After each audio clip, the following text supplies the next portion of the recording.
The Amazon rainforest is over 4 million square kilometres in size, 60% of which is in Brazil. It is the most biodiverse place on the planet, and 1/3 of all of the world's species can be found there.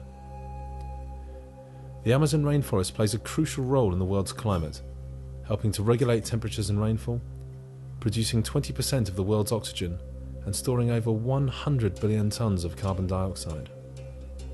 Almost 1/5 of Brazil's Amazon region has been deforested, mostly in the last 40 years, with an area the size of a football pitch lost every 10 seconds. This is the result of a rising international demand for cattle, soya and timber, and Amazonian deforestation has led to Brazil's position as the world's 4th largest carbon polluter. The World Wildlife Fund predicts that by 2030, 55% of the Amazon could be destroyed or severely damaged. This would lead to the release of up to 26 billion tonnes of carbon into the atmosphere, equivalent to 3 years' worth of current worldwide emissions. Faced with this impending global crisis, it's time to ask ourselves, what would it cost to save the Amazon, and what will it cost if we don't? The Amazon Association are based in Brazil on the Rio Jaipuri River, 500 kilometres from the city of Manaus. Created over 15 years ago, the association established the Xixuú Xaipurina Reserve and now protects 500,000 acres of rainforest.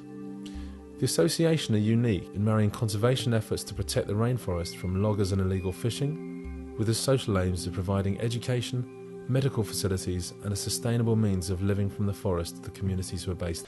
Porque aqui a gente vive muito melhor do que essas outras comunidades que existem aí para baixo, que não, porque aqui a gente tem tudo que a gente precisa, né? Nem tudo assim, mas é muito melhor do que viver aí nessas outras comunidades que não tem o que a gente tem aqui.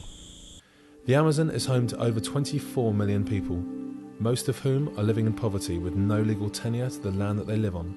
Few know their rights and often find themselves forced from their homes by loggers and ranchers looking to exploit their land.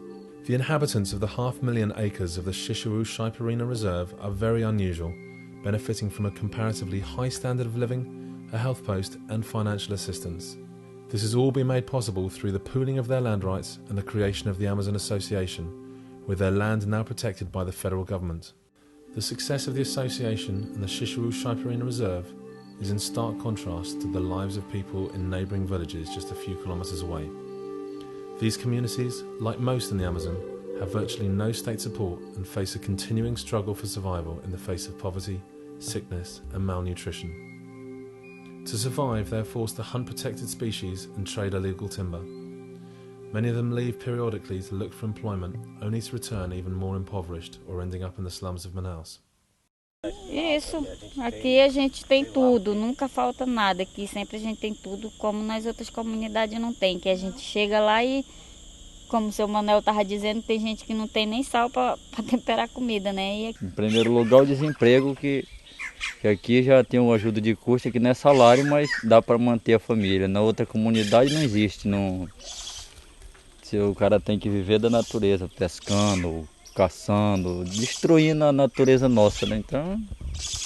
Nós temos aqui ajuda demais das pessoas que vêm da Europa, e as comunidades não têm. Não tem ajuda nem do governador e nem próprio dos vereadores. At the very heart of the Amazon Association's approach is the belief that the key to protecting the rainforest is by safeguarding the welfare of the communities who live there, empowering them to protect it themselves. O objetivo da associação é a preservação, né? A preservação da fauna e flora da floresta, entendeu? Então a gente preservando hoje aqui, quando for amanhã, meu filho vai comer do que eu como hoje, entendeu? A riqueza da natureza. With the bureaucratic process nearly finished and all obstacles navigated, the presidential decree confirming the creation of the Lower Rio Branco Jaipuri Extractivist Reserve is imminent. The federal government has long been a supporter of the Amazon Association, especially the recently departed Minister for the Environment, Marina Silva. In her letter of resignation, she specifically requested that her successor continue the process of creating conservation units, especially the extractive reserves of the Xingu and Lower Rio Branco Jaipuri.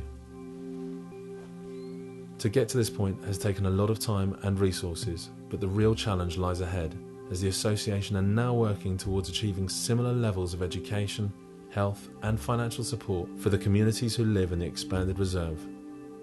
This is a monumental task that, coupled with the ongoing protection of the existing reserve and its people, requires serious investment. The work of the Amazon Association is a proven model for protecting the rainforest and its communities that works from ground level right up to federal level. Reserves such as this are part of the key to saving the Amazon, as they offer a protective buffer to the progress of the loggers. Their work is unique and directly meets the challenges facing the rainforest. The Amazon Association desperately need funds to maintain the existing reserve and to bring the welfare of the communities in the expanded reserve to a comparable level, so that they too may become the guardians of the rainforest, protecting it for all of us. This is a global problem that requires global support to help implement a local solution. It's time to ask yourself, what will it cost to save the Amazon, and what would it cost if we don't?